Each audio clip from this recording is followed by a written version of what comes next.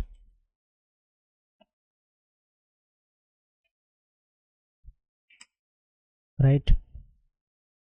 The next one is the read only volume. So what it does, let me tell you.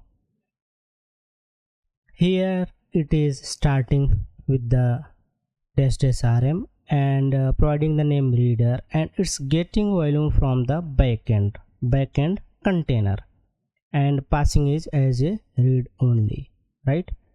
So let's create the backend first, and in the backend I am passing shared volume, so there is two file inside that volume, right? Now I want to just go to this path, created the reader container, and let's see, here is the two file backend and front end. Now my container is named reader, so I want to create the file with the name reader. So when I'm going to create file, in that case it is throwing error that read only file system it is, right? So with the shared volume we can use for security purpose. You can say if you want to provide to anyone as a read only volumes, then you can provide them. They can copy data from your volume as well, right? So here is some example scenario. In example scenario, if you want to persist data, just use the volumes, and if you want to live code development, in that case use bind mount, right? Bind mount support dash v dash volume and dash mount, and volume also supports dash v dash volumes dash mount, right? Read only again support the same thing. You can use any of them command. So here you can see where it is. Yes, there are three types of commands and flags. You can use any of them to use with the host mount, bind mount, or volumes, right? Here are some best practices. Use volume mount equal to type equal to volume, right, for production. So always use mount options as a volume for your productions. Use bind mount for development scenario. Prefer mount over dash v or dash volume for clarity in scripts. When you go in the production, in that case maybe you will use NFS or any other kind of storage, then you always go with the mount. Avoid bind mount in the production due to permission and portability issue. Additional documentation added here for you, just read it, and it's have a lot of details which provides you a good information. I think I missed one graph, so let me show you that one also. Yes, here I already explained volume, but this is the mapped volume. So mapped volume basically map your host machine to your container, right? This is the host machine, complete host machine, this one, and inside the host machine if you have any file or folders you want to share with your container, in that case create with your container, map with your container here. Yes, we saw the next one, that is shared volume with the multiple containers. We already saw this, right? I think in the Docker volumes that is enough to understand what is Docker volume, why, how it works, and how many types of Docker volumes is, right? Also we covered one most important options volumes from here as well, because it will be helpful for production environment. when you work with the, let's say if you want to go to export, in that case it will be very helpful. So we will see Docker volume export in the next upcoming session. I think that is enough for this part, right? So let me know what you guys think. If you have any question, leave a comment. Thank you very much. Have a nice day ahead. See you in the next video.